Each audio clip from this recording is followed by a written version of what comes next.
Meet 27-year-old Pema, a feisty, fearless female and a mother of two.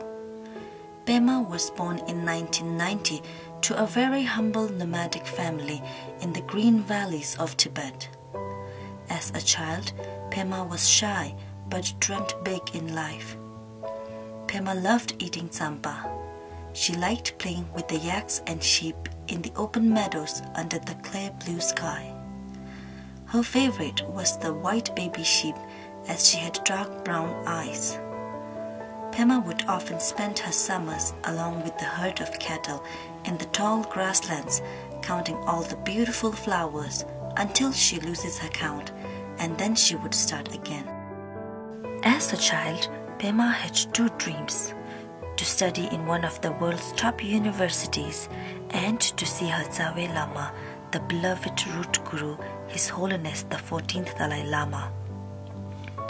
Her quest in achieving her dreams transformed Pema into an ambitious young woman driven by passion, conviction, and a sense of purpose in life.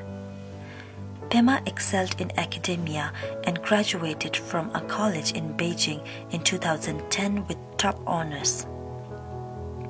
She then won a scholarship to pursue a master's program in one of the top universities in the US. But the biggest obstacle was she needed a passport. So she applied for one, and as feared, the wait for her passport was endless beyond the semester start dates. Pema's dreams of pursuing graduate studies in an overseas university got shattered. She then settled for a decent job, got married, and became a proud mother of two beautiful children.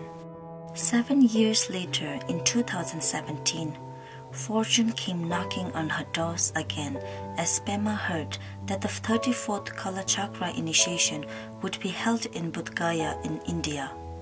The Kala Chakra teaching was taking place after 5 years, and now that she had a passport, Pema wanted to fulfill her second dream in life, that was to see His Holiness the Dalai Lama. So along with her relatives, Pema set out to go to Bodh Gaya, taking the flight from Thentu to Nepal and Nepal to India. They arrived in Bodh Gaya on the eve of the arrival of the Dalai Lama. Pema's sheer excitement kept her awake the whole night. She showered thrice that day, folded her new chupa, burnt incense over it, and laid it under her pillow. But in the wee hours of the morning, a phone call changed her life forever.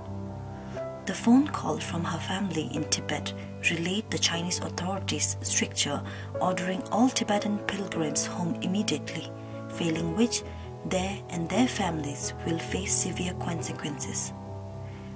Deeply saddened and disappointed, Pema and her relatives had to leave Bodh Gaya just hours before the Zawe Lama stepped on the Bodh Gaya soil. They left India, the land where Buddha got enlightened and where His Holiness the Dalai Lama lives and gives teachings, to return to the land where the very teachings of Buddha and the presence of the Dalai Lama are banned and where religious repression is rife. From Nepal, Pema and her relatives took the flight back to Thentu.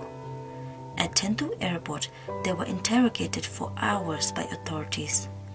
Much to Pema's shock and sadness, her passport, which is her much prized possession, was torn and thrust in the trash can right in front of her very eye. Thus, Pema's dreams of ever traveling overseas again remain uncertain and much worse, shattered. Tibet is today the land where the young dreams, only to see their dreams shattered.